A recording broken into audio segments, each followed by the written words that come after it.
des 12-13 ans, je ne vais pas faire cette biographie-là. Et puis, à un moment donné, pour de multiples raisons, l'écriture a fait défaut. L'écriture a fait défaut, et il a fallu que je trouve un métier pour vivre, et ce fut celui du conservateur de musée. Il faut dire que j'aimais la peinture. J'avais fait effectivement une préparation d'agrégation de philosophie en même temps que je suivais les cours de l'école du Louvre au Louvre, à l'école du Louvre, et que je fréquentais les musées et cherchais un peu aussi.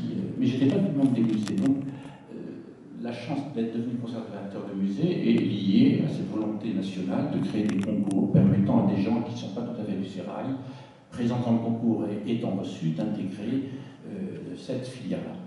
Et c'était de toute façon la bonne filière, parce que les musées d'abord ont permis de vivre, ont permis de découvrir Besançon d'abord. J'ai beaucoup aimé Pierre-Adrien Paris, qui était aussi le granet du lieu, Fragonard, découvrir un musée, puis une ville absolument étonnante, et, sur lequel j'ai écrit un petit roman. Ensuite, mon désir, puisqu'en philosophie, j'avais fait un travail plutôt sur l'enjeu de la peinture qui passe de Cézanne à Malevich, Mondrian-Kandinsky, pour savoir quel était l'enjeu de la figuration qui devenait abstraction, et qui, de Kant, Hegel, Nietzsche et quelques autres philosophes, sur lesquels il fallait s'appuyer pour comprendre ce qu'il y avait. Donc, il y avait ce travail intellectuel, et Aix-en-Provence était du pain béni pour moi. Il y avait Granet, il y avait Cézanne qui n'était pas là, et il fallait rendre Cézanne présent à Aix.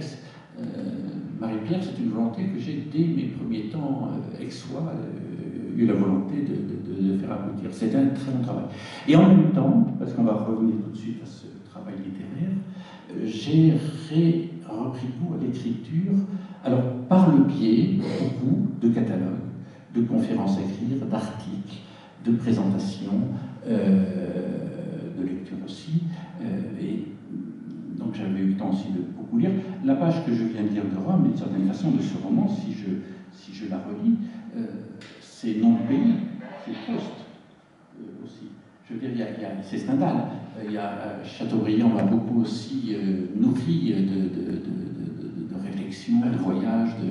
Puis bon, j'ai eu beaucoup l'occasion d'aller à Rome, étant responsable du musée Granet, avec des séjours prolongés à la Villa Médicis ou Piazza Navone dans le cadre de l'école française de Rome. Et puis des recherches sur Rome. J'ai fait sur Rome une période, retrouver les dessins, les lieux que Granet avait dessinés. Bon, parler d'autres sources, celle des lettres. Il faut en dire un mot. Il y a 1200 lettres que Granet avait collationnées. Elles correspondent à sa correspondance. Donc, quand on les lit, on imagine les lettres que Granet avait écrites, qui ont sollicité ces échanges. Donc, elles ont été très, très, très utiles. Je dois remercier quelqu'un qui s'appelle Madame Netto, qui avait fait un travail universitaire pour transcrire toutes ces lettres et en faire un peu une datation, une présentation, j'allais dire universitaire, ce qui m'a gagné un peu de temps pour les décrypter et les lire. Mais c'est un travail fondamental qui m'a beaucoup aidé. Alors pourquoi, quand on est conservateur de musée, historien de l'art, et qu'à la limite, on a une estrade pour expliquer ce qu'on veut démontrer de l'histoire de l'art, on peut faire des expositions, on peut faire des conférences, etc. Celui de l'écriture, écoutez, il était resté en jachère, en manque, en souffrance. J'ai beaucoup lu des journaux de Gilles, de Julien Grimm. Donc le côté journal était une forme que j'ai un peu pratiquée, il faut le dire aussi. Et il me manquait, au fur et à mesure que je connaissais de mieux en mieux Granet, ça sera la même chose un jour pour Cézanne, mais ça c'est devant. Il me manquait de percevoir de l'intérieur qu'est-ce que Granet a eu, quelles étaient les motivations intérieures qui étaient les siennes pour nous donner l'œuvre, parce qu'il y a toute l'œuvre aussi au musée Granet, une grande partie de l'œuvre qui n'est pas très connue au niveau international, mais il y a plus de 600, 700 dessins ou la vie, il y a 1200, il doit y avoir 150 tableaux au moins de Granet au musée d'Aix, donc il y a tout un fond très très important. Donc c'était cette... Et puis il y a Rome, je dois dire, voilà, j'ai été frustré de n'avoir pas eu l'occasion d'être pensionnaire de la Villa Médicis. Quelquefois, je me dis, tiens, ça aurait été pas mal, t'as réussi. Et Rome me manquait, donc je suis souvent allé à Rome, et j'ai voulu écrire aussi de l'intérieur cette ville de Rome. Alors tout ça s'est conjugué autour de cette question. Alors Granet n'a pas écrit de journal. Granet n'a fait qu'écrire à la fin de sa vie une sorte de petite biographie mais très succincte, où j'ai piqué quelques éléments de sa historique. Granet donc a écrit, j'ai vu un peu quel était son style, puis je lui ai prêté un peu le mien, mais j'ai vraiment cherché à faire le style que Granet aurait dû avoir s'il avait écrit ce journal. À tel point qu'il y a un éditeur qui a cru que c'était le vrai journal de Granet, et j'ai été très très heureux de cette réponse. Bon, c'est pas celui avec qui j'ai fait l'édition, ça c'était une autre histoire d'éditeur. Mais donc ce travail-là, pour comprendre Granet de l'intérieur, et en fait, j'ai pas commencé en disant tiens, je vais faire le journal de Granet. J'ai commencé à écrire les pages qui concernent Pompéi, pour ceux qui ont lu ce roman. Vous allez les lire. L'arrivée à Naples et Pompéi, ce sont des pages absolument magnifiques. On va y venir tout à l'heure, car il y a des effets de loupe dans ce journal. En réalité, il y a Rome, il y a aussi des voyages en Italie. Et vous avez 16 cahiers. Vous avez 16 cahiers et vous êtes maître en quelque sorte des effets de loupe que vous donnez à voir au lecteur de votre roman, de ce vrai roman qui est un faux journal. Comment est-ce que vous avez choisi de guider les pas du lecteur et de guider les pas de Granet? Alors, il y a plusieurs choses qui se sont conjuguées. Bon, l'idée de connaître Granet de l'intérieur et pas simplement de faire des textes, des conférences, je vous dis peut-être un jour, mais c'est plus compliqué. Hein. Je ferai peut-être quelque chose sur Cézanne, mais c'est beaucoup plus compliqué parce que Cézanne ne se prête pas trop à être personnage de roman. Granet le permettait un peu plus. Puis j'oserais pas avec Cézanne. C'est plus bon, il faut trouver d'autres pieds. Bon, moyennant quoi, bon, je me dis, bon, à un moment donné, je vais écrire quelque chose qui est le journal de Granet. Il fallait voir comment le... Parce que, en fait, ce journal, vous avez eu la gentillesse de dire que c'est un vrai roman, qui est une vraie écriture. Je dois dire, travailler la composition et la façon dont Granet, en 1817, il se rappelle ce qu'il a écrit en 1802, et sans le dire, il écrit par rapport à ça. Je veux dire, le travail d'écriture que j'ai dû faire a été de penser à tout moment de l'écriture de ce journal, qu'est-ce qui va arriver après, qu'est-ce que Granet va nous dire pour que le lecteur ne trouve pas trop de répétitions dans cette écriture-là. Ou s'il y a des répétitions, elles sont volontaires, parce que Granet a quand même des leitmotifs et des petits chevaux dans la tête. Donc après, le découpage en différents cahiers correspondent à des moments de vie de Granet par année ou par ensemble d'années, comme si Granet lui-même avait, à un moment donné, puis même dans ce journal, on trouve des pages, on n'arrive pas à les dater, parce que Granet a écrit des pages sans mettre les dates. C'est intéressant pour moi.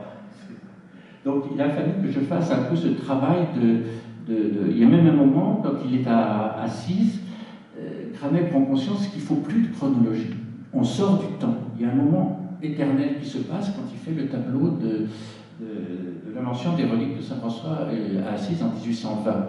Tableau qui était exposé au Louvre pendant, je ne sais pas s'il est toujours Marie-Pierre, mais en tout cas, il a été pendant un temps exposé au Louvre. Moyennant quoi, ce journal, il y a à la fois une chronologie et il y a en même temps un rythme à trouver entre la découverte de Rome, le premier passage à Paris, rupture quand il revient en 1804-1805, il retrouve Néna et du coup il y a une femme qui intervient, une relation amoureuse, une relation sociale, une relation sur laquelle Granet se montre discret, donc je n'ai pas cherché à en dire plus que ce qu'il avait envie d'en dire, mais elle est forte, elle est stable, elle est longue, puisqu'il finira par épouser Néna quand elle deviendra veuve. Il est amoureux d'une femme mariée, un Francesco di Pietro. Pour le coup, il a fallu que je cherche un peu qui était ce personnage-là, qui était resté relativement discret. Donc voilà, c'est cette composition après du journal par période pour que l'on perçoive comment Granet a évolué dans son œuvre. On sent bien, enfin ça c'est bien ce que j'ai senti aussi quand l'historien d'art que je suis, que Granet va de tableau en tableau, de grand tableau en grand tableau quand il s'agit des œuvres qu'il présente au salon, parce que c'était l'organe de référence, et qu'il fallait produire une œuvre majeure au salon et si possible avoir tous les prix et l'emporter. Donc on voit bien que Granet marque sa vie par quelques très grands tableaux, et donc je tenais aussi à ce que dans son journal il y ait cette marche, quelquefois un peu au supplice, mais quelquefois aussi à l'extase, qui scande sa vie et qui marque son... Donc après, le travail d'écriture même du journal permettait de faire des cahiers un peu différents et de regrouper, de mettre un rythme également dans alors l'écriture littéraire qui est proposée dans cette édition. Et cette balade dans Rome que vous nous offrez, c'est à la fois sur les pas de l'œuvre de Granet, qui a pour motif tant des monuments de Rome qu'une ville un patrimoine plus vernaculaire, des scènes de rue, des scènes de vie plus sobres. C'est sur les pas de son œuvre, finalement, c'est au gré de ses peintures que vous nous emmenez au fil de ce journal. Alors, Granet a été caricaturiste. On ne le sait pas trop, donc il faut aller voir un peu ses caricatures, même des moines qui pisent dans un coin, qui fait des choses même quelquefois un peu scatologiques. Donc ce Granet clean, très beau garçon, je veux dire, par Ingres, est en même temps quelqu'un de compliqué, de souterrain. Donc ça, j'ai voulu un peu aller alors il se cache aussi un peu dans ce souterrain-là. Il dit pas tout, mais il en dit suffisamment pour qu'on devine. Donc voilà, j'ai respecté quelquefois, si je puis dire, cette discrétion où j'en ai usé. Mais ce Granet-là, alors il y a un autre Granet aussi qui intervient dans ce travail-là et qui correspond aussi à une thématique de l'histoire de l'art, si je puis dire, c'est la recherche de l'histoire du peintre. On aime tous Van Gogh parce qu'il se coupe l'oreille et il se tire une balle dans le ventre. C'est-à-dire que le peintre devient lui-même le témoin de sa propre souffrance, de sa propre parfois image christique pour Van Gogh dans cette chose-là, mais cette histoire du peintre qui est toujours dans la souffrance, qui est malheureux, qui est quelquefois condamné, etc., est une image romantique que Granet va exploiter à Rome et mettre en œuvre dans un certain nombre surtout de lavis, de dessins, etc. Et il va lui-même un peu s'identifier à cette image du peintre. Il faut correspondre à une image. Alors, il n'en prend pas conscience tout le temps, et dans l'écriture que je fais, j'essaye précisément de rentrer de l'intérieur dans ces souterrains de Rome. On disait un mot de Naples, à un moment donné, il y a des voyous qui l'assaillent et qui l'emmènent dans un grenier où il y a un peintre estropié, enfin, etc., qui a fait tous les Granets du monde. Tout d'un coup, son œuvre lui est donnée dans un grenier de Naples, tout ce qu'il aurait pu peindre à Naples, alors qu'il a... On ne sait pas ce qui s'est passé. Ce Granet qui fait une œuvre qui lui échappe, ou son œuvre lui a échappé, bon, les artistes contemporains, toutes les questions plus contemporaines de l'art du XXe et XXIe siècle nous ont habitués ou amenés à réfléchir sur ce non-dit, sur ce non-fini, sur cette perte, cette déchéance quelquefois de l'œuvre d'art elle-même. Granet, en fait, pour moi, j'ai voulu faire aussi de Granet un peintre qui vient d'Ancien Régime. C'est un homme de l'Ancien Régime. Il ne quittera pas des archétypes de l'Ancien Régime. Et en même temps, il s'aperçoit que tout s'effondre autour de lui, à commencer par Rome, à commencer par l'Église, et qu'il est le peintre, finalement, qui doit être témoin de cette rupture-là, de ces ruptures-là. Et en même temps, j'ose penser que ce journal en porte témoignage, Granet sait qu'il n'est pas le témoin, ne sera pas le peintre de cette nouvelle génération. Et il le sait, il y a Ingres, quand il voit que Ingres, à Jupiter et Tétis, il est à la fois ébloui, anxieux, étonné, désarçonné par cet ami qui fait un tableau. En même temps, on fait le partage d'atelier. Oui, mais Ingres, qui est déjà dans le romantique, qui est déjà dans autre chose, qui dépasse même David d'une certaine façon, Ingres, Granet le perçoit et mais il s'en apercevra quand il sera à Naples, et qu'il tombe dans un souterrain, et il voit des nudités qui ressemblent absolument à la Thétis de Jupiter et la Thétis d'Ingres. Il dit, mais qu'est-ce que c'est que l'histoire de Naples, puisqu'il y a 25 siècles, Jupiter, la Thétis était déjà peinte. Et Ingres a peint sa Thétis sans connaître les caves de Pompéi, où Granet a, par une sorte de petite aventure, la chance de se glisser, de découvrir ses fresques. Voilà. Donc, c'est ces questions-là. Et par exemple, il y a Géricault qui passe à Rome à un moment donné, qui peint des chevaux. J'en ai fait une scène au moment du lâcher des chevaux libres sur le Corso, d'un Géricault qui est mélangé aux chevaux, etc., avec des fluades, et qui en même temps dessine, etc. Et Granet, il est à la fois fabuleux, il trouve ça fabuleux, mais il sait bien que c'est pas lui. Ça ne sera pas lui, ça ne sera jamais son œuvre, celle-là. Donc Granet est un peintre qui pressent que, j'allais dire à l'insu de son plein gré, qu'il est d'un point de bascule. Alors il reste humble finalement dans sa peinture en se disant bon, je suis témoin d'une Rome un peu ancestrale, un peu traditionnelle, en peignant des bouts de Colisée, des bouts de Sainte-Françoise romaine, de l'archéologie, mais sans chercher, j'allais dire, à dépasser son génie, parce qu'en fait il est assez génial. Et d'une certaine façon, quand il voudra dépasser son génie, qu'il sera à Paris et qu'il fait des œuvres, elles sont académiques et c'est à contresens, quoi.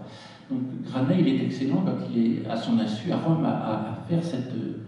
Alors ça, l'historien d'art qui fait des catalogues, c'est difficile à dire. Et ça, c'est un peu à la fois mon expérience de Rome, mon expérience de la connaissance de Granet, de mon désir d'écrire. Bon, c'est pas autobiographique, mais quelque part, Madame Bovary, c'est moi, disait Flaubert, si je puis dire. Granet, c'est un peu moi. On sent la sensibilité de ces pages qui y a une grande part de vos émotions que vous prêtez à Granet, tandis que paradoxalement, vous abordez avec beaucoup de pudeur le Granet intime. Alors on retrouve le tissu social dans lequel Granet s'inscrit à Rome, mais si on s'attarde un instant sur le personnage de Néna, son amour rencontré en 1803 et qu'il épousera à la fin de sa vie, vous abordez finalement avec beaucoup de pudeur cette relation. Vous écrivez au lendemain de leur rencontre, Néna Di Pietro me devient une profonde amie. Je n'en parle guère dans le journal que j'entreprends d'écrire, car les affections du cœur n'ont pas à être confiées à ces pages, quoique je n'en doute pas, je me trahisse à l'insu moi-même. Vous réservez finalement beaucoup de pudeur à cette histoire. Néna, on a très peu de tableaux d'elle, sinon à la fin de sa vie. Est-ce que l'imaginaire n'aurait pas pu compléter le portrait que Granet nous en laisse? Et pourquoi est-ce que vous avez choisi de respecter cette pudeur finalement? Parce que, quelque part, sa relation à Néna, telle que je l'ai perçue, nécessitait si vous avez... Il y a une femme qui traverse la rue Granet, quelque part aussi dans l'église près du Capitole, Sophia, qui est russe et qui fascine Granet. Donc Granet est un personnage qui m'est apparu, qui me reste toujours. Il a aussi des amitiés qui sont masculines, qui s'appellent un, qui s'appelle Formin, qui s'appelle Boisselier. Il est traumatisé quand il ne découvre plus Boisselier. À un moment donné, il peignait le cloître de Saint-Onufre à Rome et Boisselier va être retrouvé noyé dans le Tibre. Et c'est pour ça que Granet va partir à Naples pour... donc, il a aussi, j'allais dire, des amitiés masculines qui sont très fortes. Donc cette complexité de la psychologie de Granet, j'allais dire des amours de Granet, était à dire, mais je n'avais pas non plus à dépasser ce que l'on peut percevoir de ce que c'était Granet. Je ne veux pas trahir non plus ce que l'on sait, ce que l'on devine, ce que l'on pressent de Granet. Donc son rapport à Néna, c'est un peu sa mère, c'est un peu sa compagne, sa maîtresse, sa femme. Elle ne lui donne pas l'enfant qu'il aurait peut-être voulu avoir, du moins je le laisse entendre dans ces pages. Elle vit avec quelqu'un d'autre qui est Francesco Di. Donc tout ça m'a amené à ne pas chercher à faire un roman qui aurait été factice, enfin, ou des pages romanesques qui auraient été factices. Bon, et j'allais dire, dans la mesure où je me suis glissé dans la peau de crâne en écrivant ce journal, il n'a pas été. Il ne m'a pas poussé à écrire plus sur cette relation-là, donc je reste discret.